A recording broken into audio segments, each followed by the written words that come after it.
কিছু ইতিহাস ভোলা যায় না। তা হলো এই যে দেখতেছেন জমিদারদের আমলে বানানো সেই বাধাঘাটটি আজও যেন সাক্ষ্য দেয় সেই পুরনো দিনের কথা। আজকের গল্পটা শুনবো আমি এই বিষয় নিয়ে। তো চলুন শুরু করা যাক। আমি মোহাম্মদ মুজিবুর রহমান রয়েছি আপনাদের সাথে। এটা হলো পুরনি বাধাঘাটের একটি সামনের চিত্র। এখানের অবস্থা দেখতেছেন, এখানে কিন্তু বিভিন্ন ধরনের দোকান আছে। এই যে দোকানগুলো দেখতেছেন, এখানে কিন্তু সকালের পরে দোকানগুলো কিন্তু খুলে দেওয়া হয়। এই যে দেখতেছেন এই সামনের চিত্রগুলো, এখানে সুন্দর একটি নার্সারি আছে, ফুলের মা নার্সারি বলা হয়। আমি ওই যে সে ভিডিও দিয়েছিলাম একটি বৃক্ষ মেলার, এই মা নার্সারির এই যে দেখতেছেন বৃক্ষ মেলার সেই কিন্তু চিত্র। আর এখানে কিন্তু সেই সমস্ত ফুলের গাছগুলো পাবেন। তো আপনারা যদি চান তাহলে এখানে এসে কিন্তু এই গাছগুলো ক্রয় করতে পারেন। এখানে দেখেন অনেক বড় একটি বটগাছ, মেলা আগের কিন্তু এই বটগাছটি এখানেই রয়েছে। আর এই দোকান কিন্তু এগুলো, আর এখান থেকে কিন্তু মেলার সময় দোকান বসে অনেক ছোট ছোট করে। আর এটা হলো সেই পুরানো বটগাছটি। তো আমরা সামনের দিকে যাব আর দেখবো এখানের অবস্থা কেমন এখন।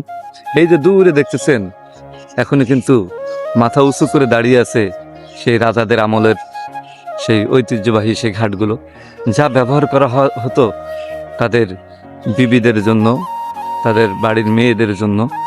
তারা কিন্তু এখানে স্নান করতে এসে। আর এখন কিন্তু ওই যে মন্দির করা হয়েছে, এখানে কিন্তু পরে করা হয়েছে।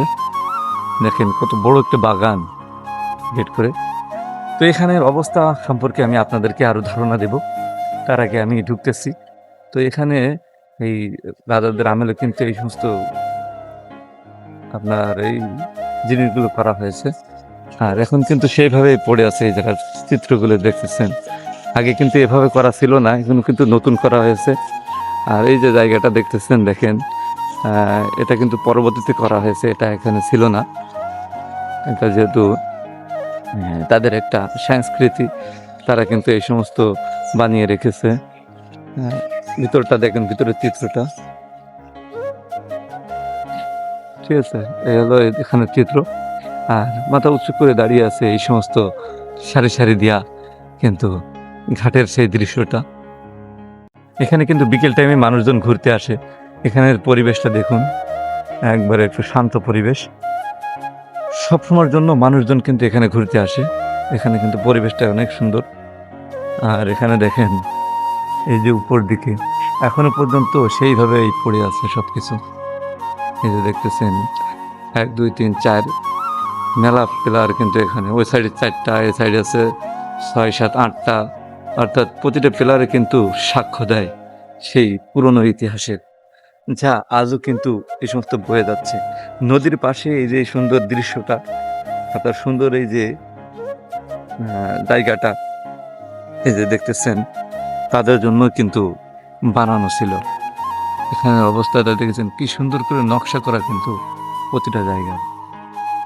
আজও কিন্তু ক্ষণিকের দিন যাচ্ছে আর সিঁড়িগুলো কিন্তু বিলুপ্ত হয়ে যাচ্ছে। আগে সিঁড়ি ছিল মেলা, এখন কিন্তু কয়েকটা সিঁড়ি আছে। এই যে দেখুন, কয়েকটা করে সিঁড়ি আছে, দেখেছেন, অল্প কয়েকটি সিঁড়ি আছে। কিন্তু এর মানে পরিষ্কার পরিচ্ছন্ন না করার কারণে কিন্তু দেখেন এই যে সমস্ত ঘাস হয়ে আছে। কারণ এই সমস্ত যদি দেখভাল করে সুন্দর করে রাখা হতো তাহলে কিন্তু আরো সুন্দর হতো, এই জায়গাটা আরো দেখতে সুন্দর হতো। কিন্তু দিন যাচ্ছে কিন্তু এটা আরো নষ্টের দিকে চলে যাচ্ছে। দেখেন এখন কিন্তু ওই চারি সাইডে ঘাস হয়ে গেছে ওর ভিতর দিয়ে। আগে কিন্তু কি সুন্দর ছিল এই জায়গাটি, এখন দেখেন চারি সাইডে ঘাস গাছ। আর এই নদীর পানি দেখেন কি স্রোত, নদীর পানি কিন্তু এখন জোয়ার, কত সুন্দর পানি দেখেছেন। এই যে কচুরি পানা এই নদীর পানির মধ্যে এত সুন্দর। এখানের পরিবেশটা মাশাআল্লাহ বলতে হয়। যে নদীর ওপাশে একটা গ্রাম, এখানে কিন্তু বিভিন্ন মানুষজন এখন গোসল করতে আসে। আগে কিন্তু এখানে শুধুমাত্র আপনার জমিদারদের ছিল, তারা ছাড়া কিন্তু গোসল করতে পারতো না, তাদের বাড়ির মহিলারা ছাড়া। তো এখন কিন্তু সেটা দিন দিন উঠে গেছে, এখন শুধুমাত্র এটা ব্যবহার করা হয়, সমস্ত মানুষজন কিন্তু এখানে আসে। তো এই হচ্ছে আজকের পরিবেশ।